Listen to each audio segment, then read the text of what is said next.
pessoal, professores, alunos da EJA, tudo bem com vocês? Vamos lá então para mais uma aula de história? Hoje vamos iniciar com o pensamento de Gandhi. Faz da tua vida um reflexo na sociedade que deseja. Então, não adianta nada a gente querer um mundo melhor, exigir melhores atitudes das outras pessoas enquanto a gente não muda as nossas próprias atitudes. Então vamos lá.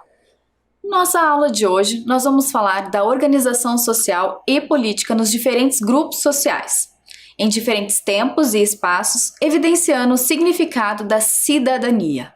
Então nós vamos fazer uma retomada histórica e lembrar como é que foram construídas as nossas regras de convivência, a nossa sociedade e, por isso, começaremos lá pelas primeiras comunidades. Aqui, pessoal, a gente está falando de 10 mil anos antes de Cristo. Então, bem lá no princípio, quando os grupos humanos eram nômades, então andavam por longos períodos procurando comida, procurando caça e começaram a se agrupar justamente por isso, vendo que em grupo, em mais pessoas, era mais fácil de garantir a sobrevivência e de enfrentar os perigos. Então ali a gente já pode observar, olha, as primeiras comunidades próximas a um rio. Por que será? Nós vamos já falar mais disso. Então, como a princípio, essas comunidades eram nômades, então circulavam muito, não tinham parada, ficavam em lugares conforme a disponibilidade de alimento. Então, quando não houvesse mais ali alimento, nem oportunidade de caça, eles iam para outro lugar. E aí começou a sedentarização dos grupos humanos. Como assim sedentarização? Eles passaram a se fixar no mesmo local. Então, esses grupos começaram a expandir, aumentar, né? As pessoas começaram a formar grupos maiores e começaram a se dividir num exemplo de sociedade. Cada um tinha a sua função ali, as tarefas eram divididas entre homens e mulheres.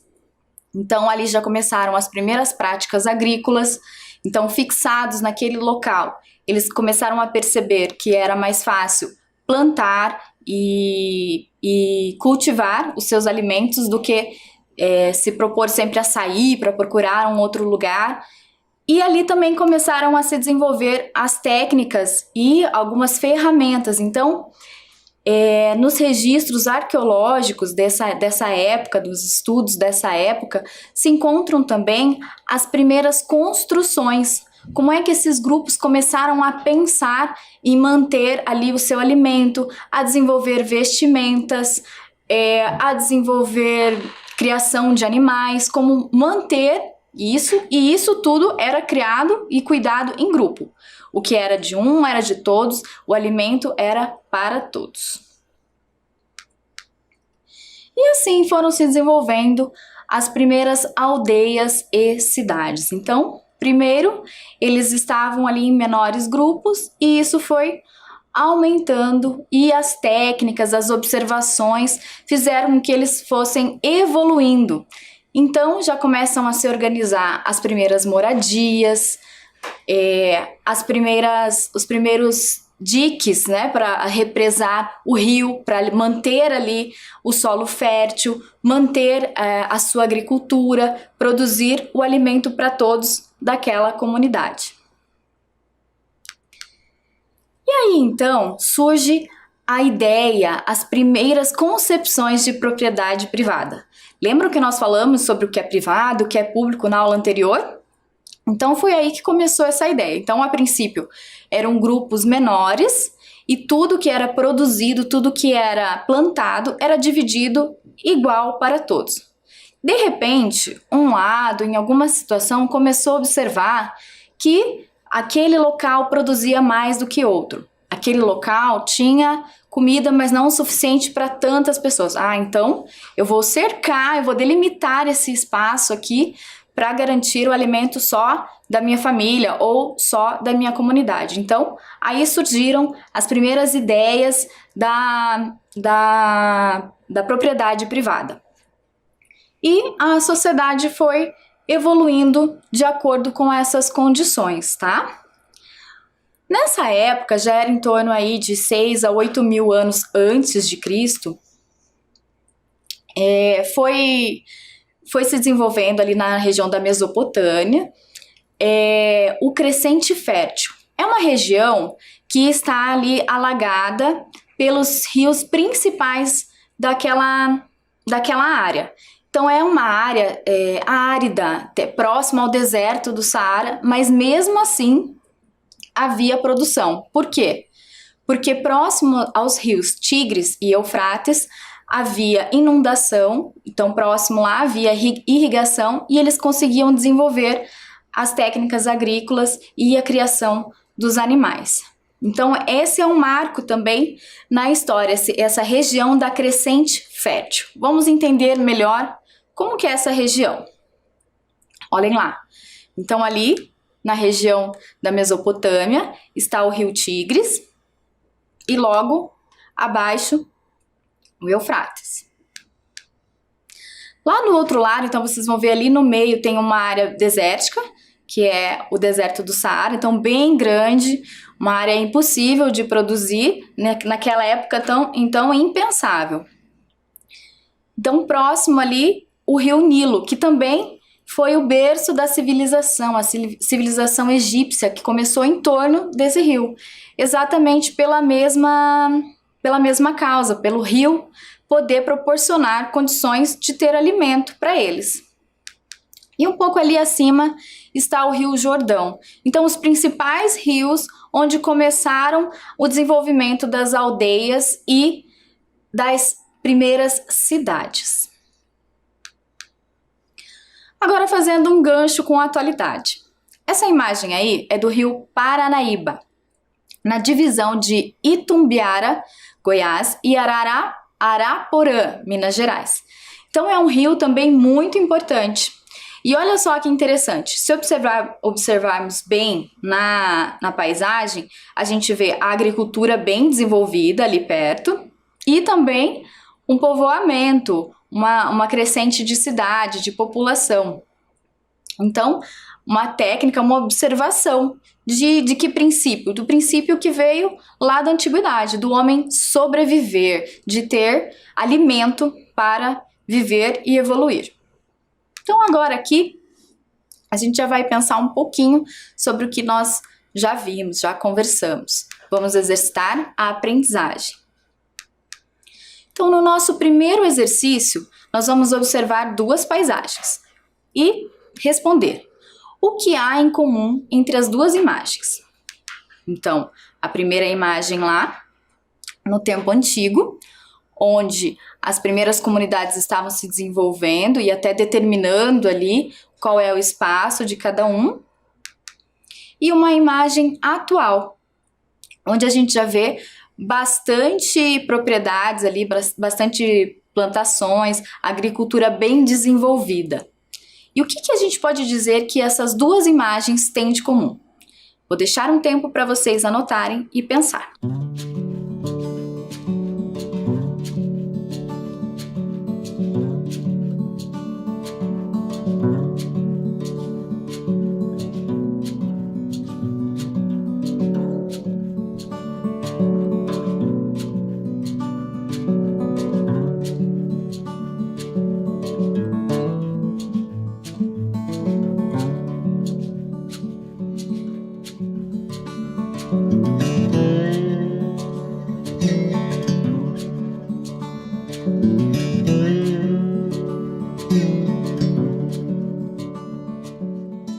Então, vamos corrigir?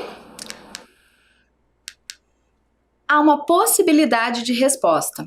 Então, olha lá, a organização humana, que nós podemos ver ali é a intervenção humana próxima ao rio para garantir a sobrevivência e a produção de alimentos, certo? Você pode ter descrito de uma outra maneira, mas tendo esse contexto da principal ideia, está correto.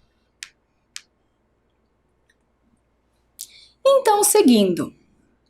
Então, como a gente conversou no início, As primeiras comunidades não tinham moradas fixas, caminhavam muito e mudavam muito conforme as condições do ambiente, conforme a possibilidade de ter alimento, né, de conseguir sobreviver naquele ambiente.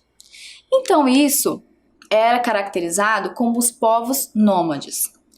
E hoje, após a sedentarização dos grupos humanos, ainda existem os povos nômades? Sim, eles ainda existem, claro, em menor número. Há grupos e povos nômades na África, no deserto do Saara, são grupos que ainda mantêm uma tradição. Eles também mudaram alguns meios, alguns modos de vida. Hoje eles também produzem artefatos, vendem e saem por aí para viver disso.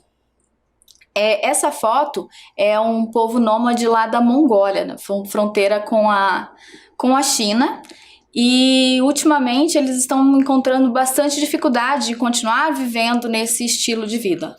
Lógico, devido às mudanças climáticas, há invernos que são bem severos, então em condições de uma casa muito simples, porque eles geralmente montam as casas com lonas, assim como nós conhecemos também bastante aqui no Ocidente o grupo dos ciganos, que são aquelas barracas que eles montam e vão vivendo assim. Então, com essa mudança drástica de clima, com as situações do clima, com a falta de alimento, está cada vez mais difícil.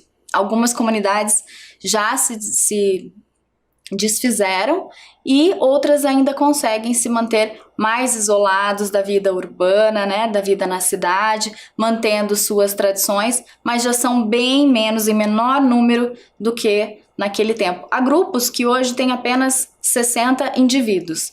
Então, a qualidade de vida, o acesso à informação, as novas gerações vem mudando bastante esse povo, né? Essa situação. Então, vamos para o segundo exercício. Vamos pensar sobre as características dos povos nômades. Podemos identificar mudanças ao longo do tempo? Vamos pensar sobre o passado e sobre o presente desse povo. Anotem aí e a gente já volta.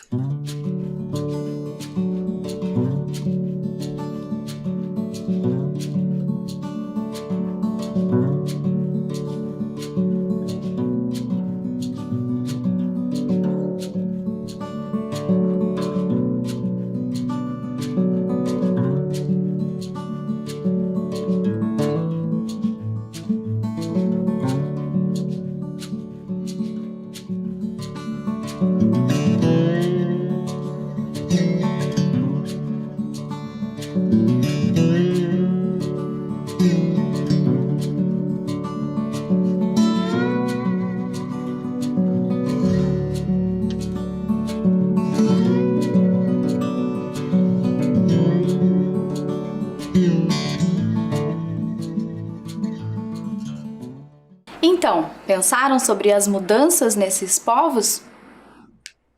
Olha só, vamos ver o que podemos destacar. No passado, eles espalhavam-se pelo território à procura de alimento. Sua caminhada gira em torno dos recursos disponíveis. Quando estes se esgotam, eles iam para outros locais. No presente, com o desenvolvimento de técnicas e artefatos, passaram a conseguir permanecer por mais tempo em uma determinada localidade, migrando nas trocas de estações ou em situações adversas. Então, vou dar mais um tempinho para vocês corrigirem lá.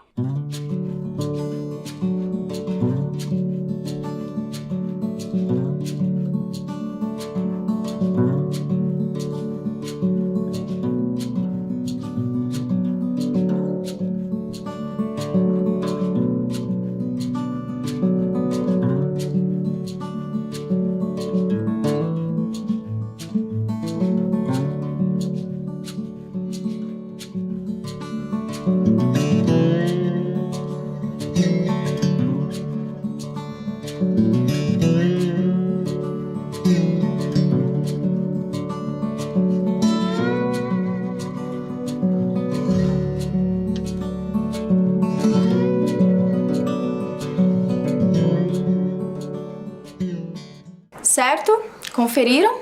Então, como eu comentei para vocês, com a modernidade, com o avanço das tecnologias e das cidades, essas comunidades passaram a se movimentar menos. E mesmo que se movimentam em decorrência do clima, por causa de alguma mudança de estação, ou como eu comentei, quando não há mesmo um meio de sobrevivência naquele local.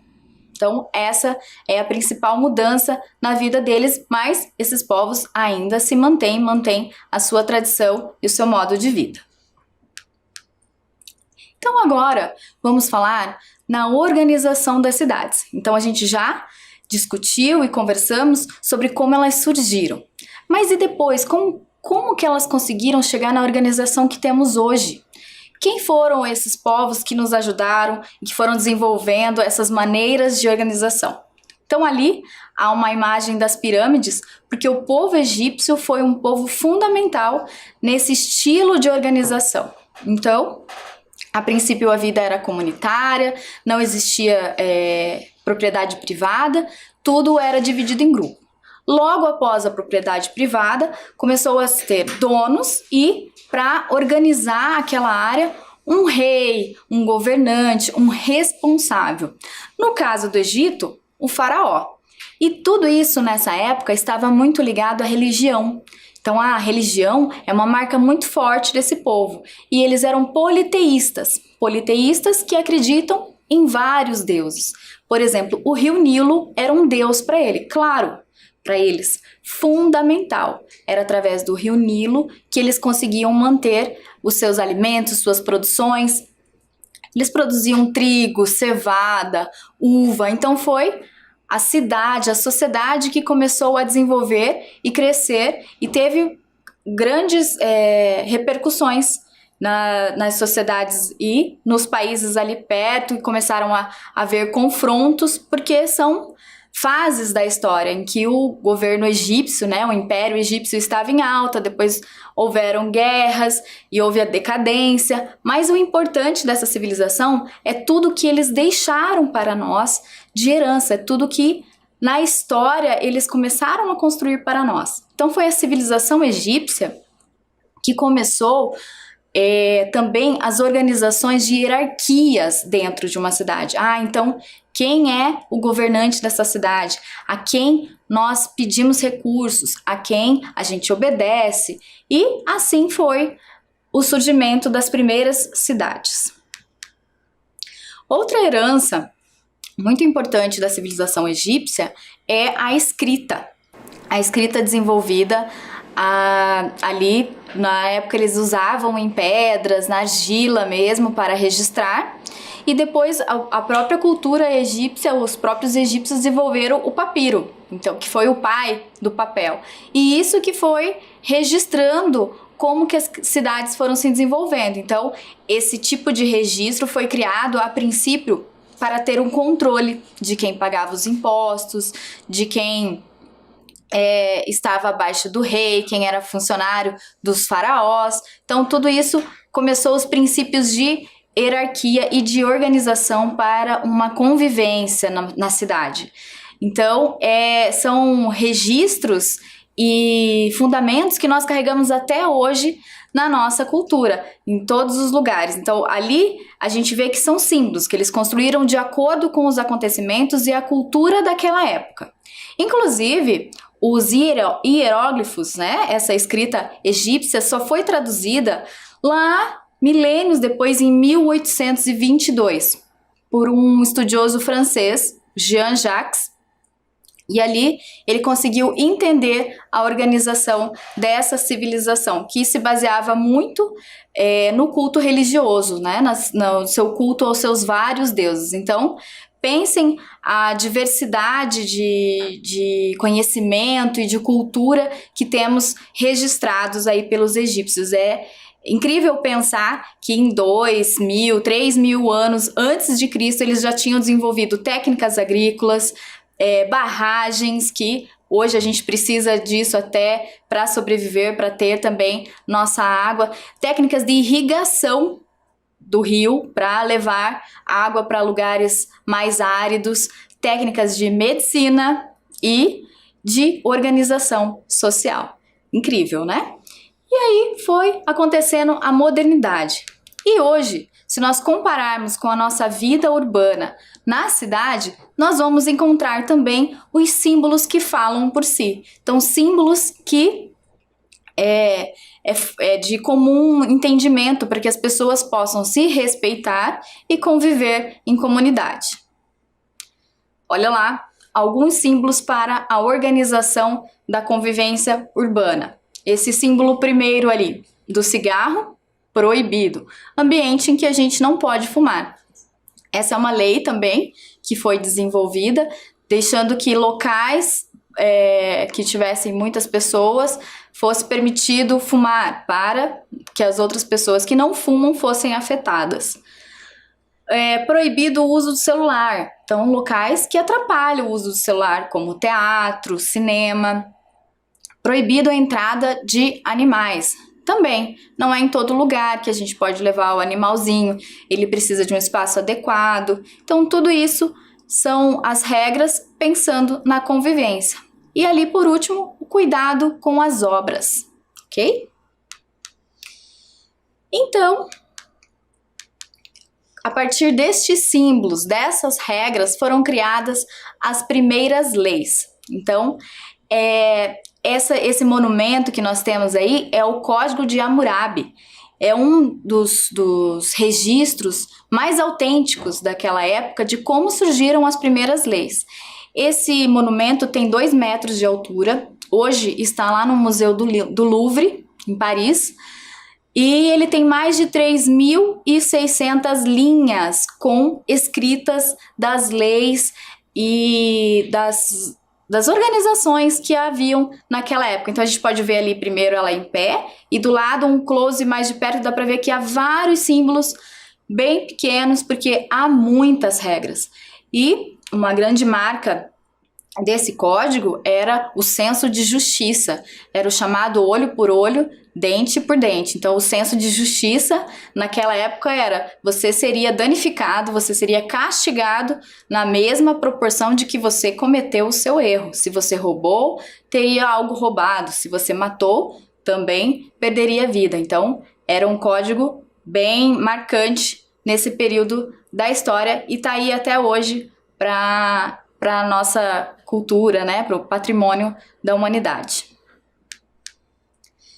Então vamos agora pensar em nós. Então nós fomos já para a civilização mundial, a história do mundo, e agora voltamos para o nosso desenvolvimento como pessoa nesse mundo. Em sua casa, existem regras de convivência? Registre essas regras por escrito e também em forma de símbolo. Vou deixar um tempo para vocês pensarem. Eu aposto que toda casa tem sua regra.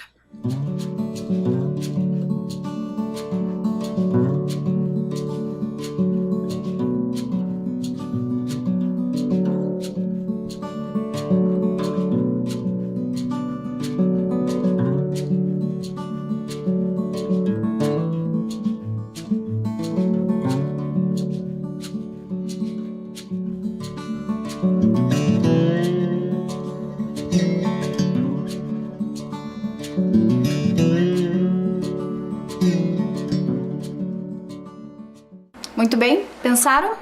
Tenho certeza que vocês devem ter pensado regras diferentes, cada casa tem uma maneira de conviver. Eu coloquei aqui uma sugestão, olha só, de uma regra de um determinado momento, fazer silêncio, por favor. Então ali eu coloquei o símbolo e a escrita, para ficar bem fácil de entender, ok?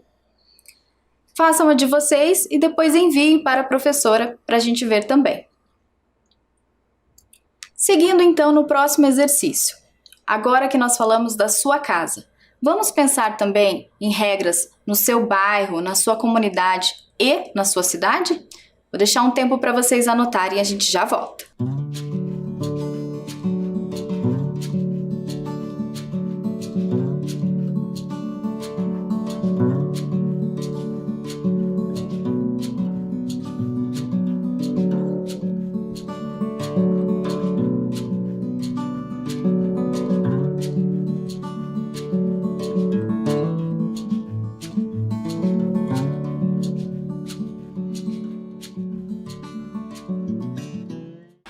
Então, agora pensando sobre o seu bairro, comunidade e cidade, conseguiram identificar alguma regra? Olha só essa sugestão. Jogue lixo no lixo. Importante, né? Uso obrigatório de máscara. Então, essa é uma regra do momento que nós estamos vivendo. Virou aí nosso acessório para entrar nos lugares, precisamos de máscara em respeito aos outros. Então, as leis, as regras de convivência vão estar sempre pensando no bem maior, no bem coletivo. Acertaram lá? Então confiram e depois mostrem para os seus professores para que chegue até nós as regras que vocês colocaram aí. Então, pensando em toda esse movimento de cidade, das primeiras comunidades, de como as regras, as leis foram se desenvolvendo, a gente começa a pensar também sobre como nós, seres humanos, né, seres sociais, também precisamos de grupo político. Ah, professora, mas eu não gosto de política. Mas não é dessa política que eu estou falando. Política nem sempre está ligado a falar de partido, a falar de governo. Política é todo ato em que você se envolve para argumentar prós e contras de uma situação. Então, nós também precisamos conviver e ter aí um desenvolvimento político entre as nossas interações, tá? Então, vou mostrar para vocês o que é política. Esse vídeo vai explicar bem certinho o que a gente entende por política sem ser partidário.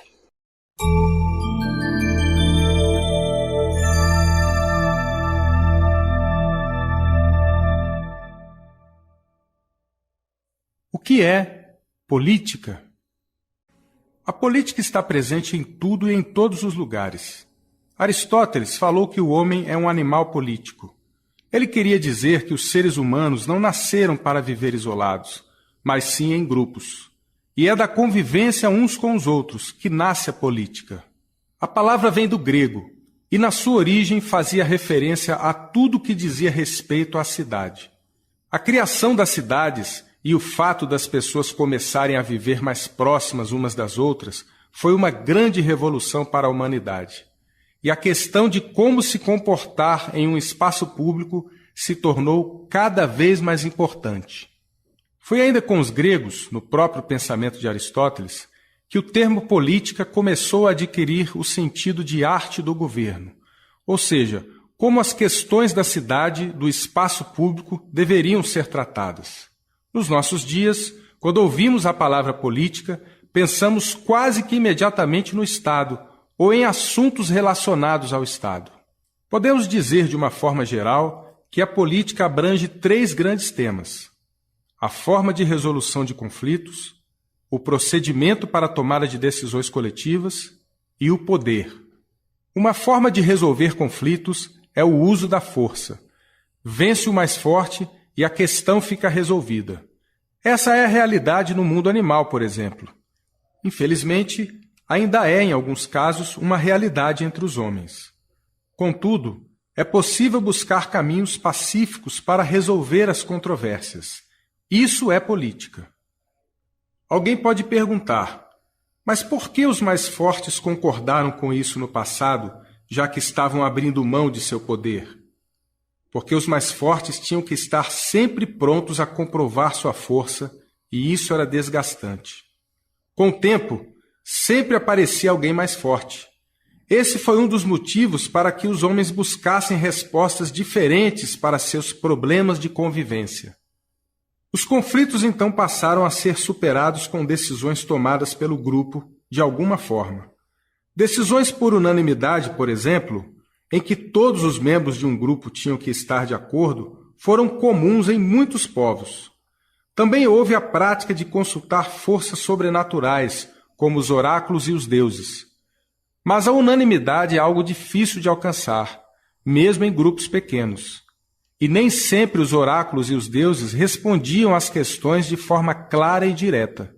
A necessidade de tomar decisões se impunha e foram surgindo outros métodos, como a tomada de decisões com base na maioria. As formas pelas quais os grupos se organizam para tomar as decisões que vão afetar a todos é um dos objetos de atenção da política. Com o passar dos séculos, os grupos foram ficando maiores, tornaram-se povos, impérios, nações. Era preciso que existissem pessoas tomando decisões em tempo integral, uma vez que era inviável manter o grupo inteiro reunido o tempo todo. Quem seriam essas pessoas e como elas seriam escolhidas? Enfim, quem teria o direito de exercer o poder sobre os outros? Esse é o terceiro grande tema da política.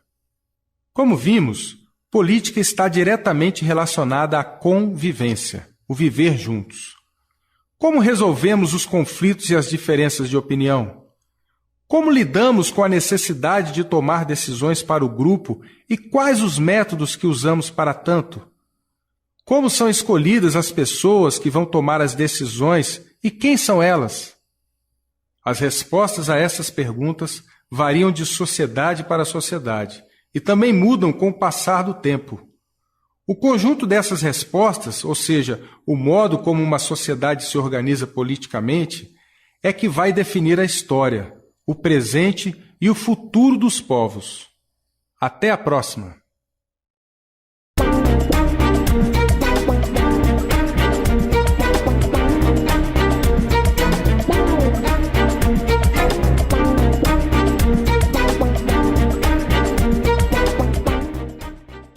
Então, viram que interessante? Então a ideia de política também já vem lá das civilizações antigas, dos pensadores, que é isso, viver em comunidade, conversar, discutir e procurar melhorias para todos.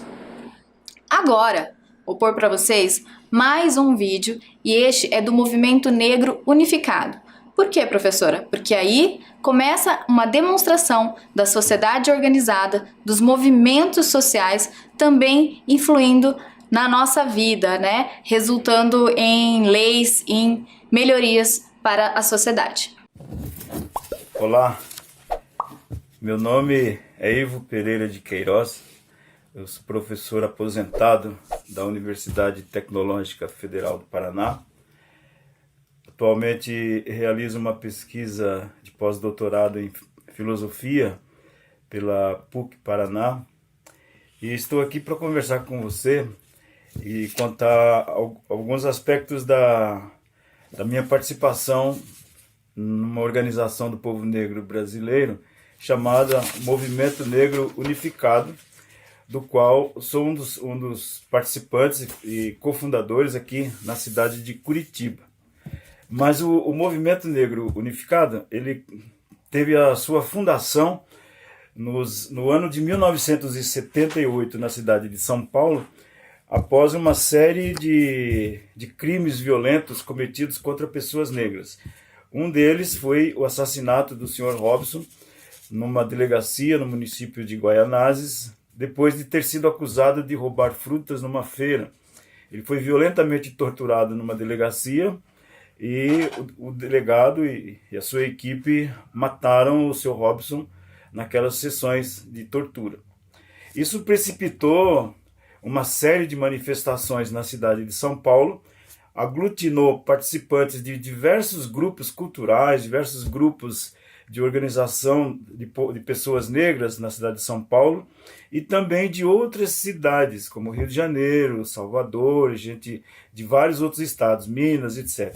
E aí foi criada uma força, uma conjunção de vontades, de interesses daqueles participantes, homens e mulheres, e se realizou uma sucessão de tratativas e estruturação de uma organização de pessoas negras para enfrentar o racismo.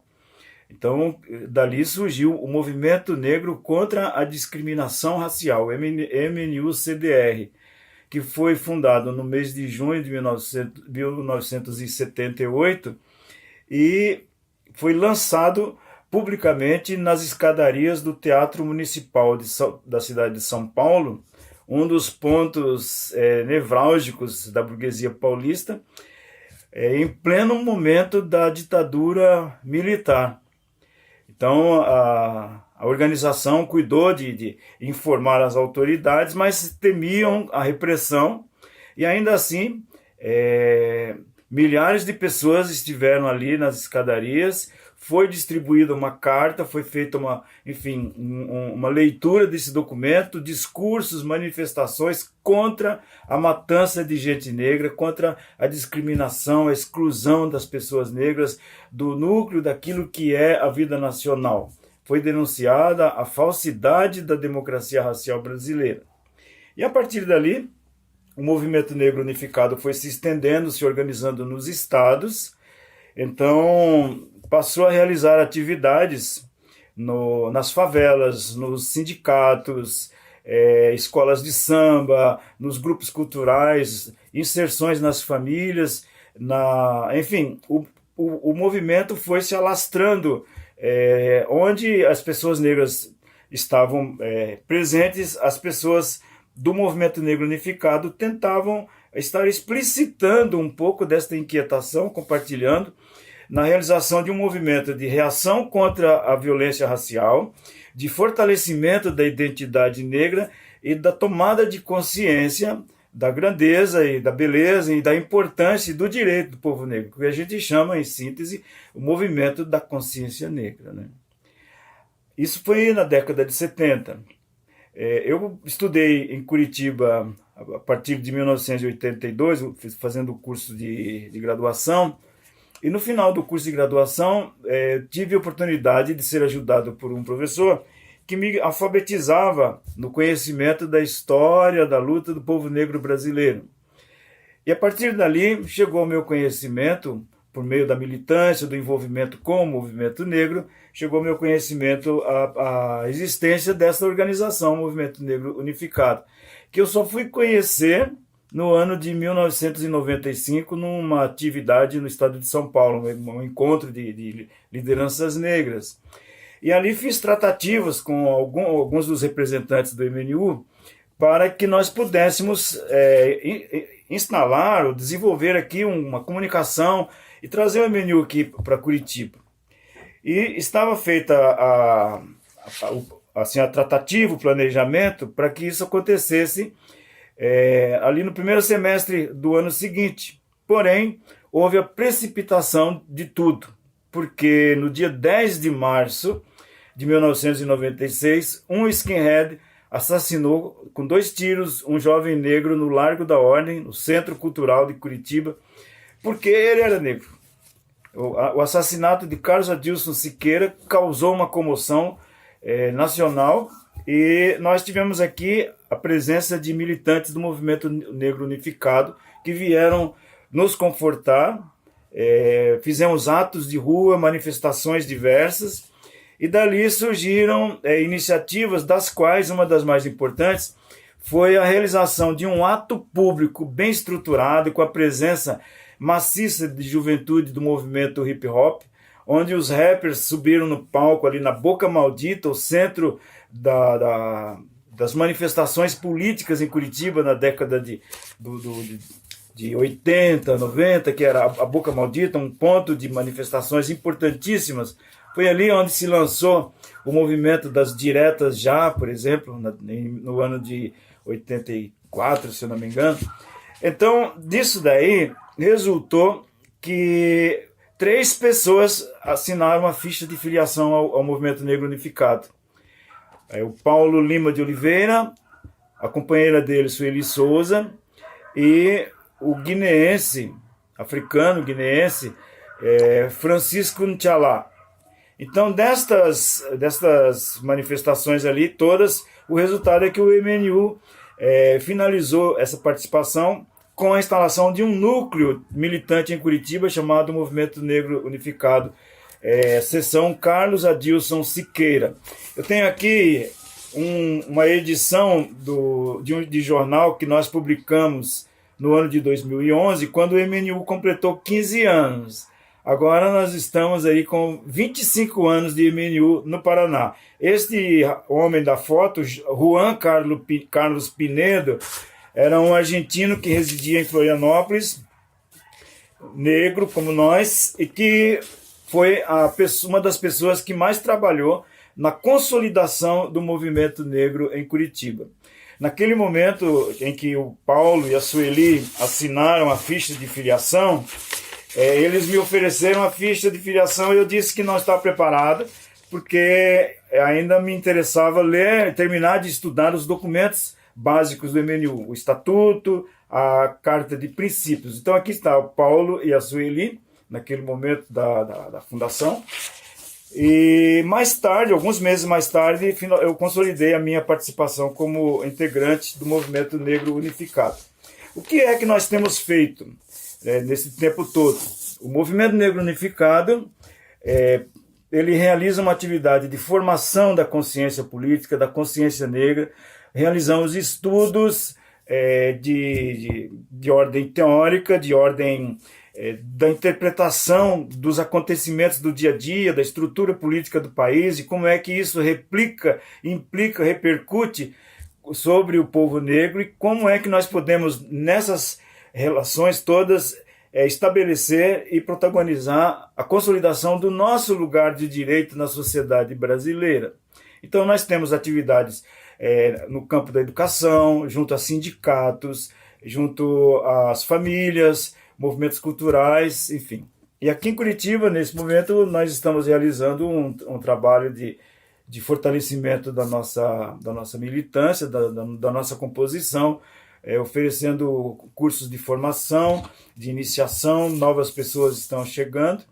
E hoje nós estamos num momento assim de grande expectativa, porque o Brasil passa por um violentíssimo ataque a todos os direitos humanos, direitos sociais consolidados, e particularmente o povo negro por uma série de medidas que vêm sendo acirradamente colocadas em detrimento, em prejuízo dos direitos das pessoas negras, e nos preocupa particularmente a questão da saúde das pessoas negras por conta da contenção de recursos. Isso implica que as pessoas mais pobres vão ter mais dificuldade de se tratar, e os mais pobres dos pobres no Brasil são as pessoas negras. Além disso, a matança de jovens de pessoas negras. Quem matou Marielle?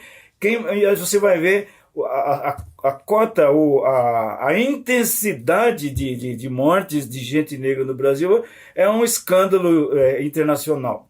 Se mata mais gente negra no Brasil do que muitas guerras no mundo. Então, em função de tudo isso, nós ainda permanecemos com o refrão: reaja à violência racial. E dizemos para a juventude, como foi feito numa campanha: mano, não mate, não morra. Então nós estamos nesse momento fazendo essa retomada, contando para você. Aqui tem a Wanda Gomes, lá de Florianópolis, do MNU de Santa Catarina, que era companheira do falecido Juan. E nós, em termos nacionais, hoje, com a condução de Ieda Leal, na coordenação nacional, nós permanecemos resistindo depois de 40 e tantos anos de presença no Brasil. O movimento está aqui. Reaja contra a violência racial, vamos fortalecer a consciência negra. E se o poder é bom, diz o hino do MNU, o negro também quer poder. E não queremos poder para oprimir, queremos o poder para construir uma democracia racial que realmente represente os direitos à vida de homens, mulheres e a nossa diversidade. Desejo que você conheça o MNU, que você venha falar conosco, fazer parte dessa trajetória de enfrentamento do racismo. Aí alguém fala: mas eu não sou negro, professor. Pois é, mas você tem um compromisso de lidar com a dificuldade trazida pelo racismo. Por isso, mesmo quando você não é uma pessoa negra, você deve desenvolver a sua consciência negra, como desenvolvemos a consciência de gênero, a consciência ambiental, e contribuir na formação de uma verdadeira democracia racial. Porque o benefício é de todos, afinal das contas, gente, é para ser feliz. Axé. Então é isso. Viram que interessante? Um agradecimento especial ao belo trabalho do professor Ivo Pereira de Queiroz, lá da universidade, e continue essa pesquisa que faz grande diferença para a sociedade. Terminamos por aqui, pessoal. Espero encontrá-los na próxima aula. Tchau, tchau!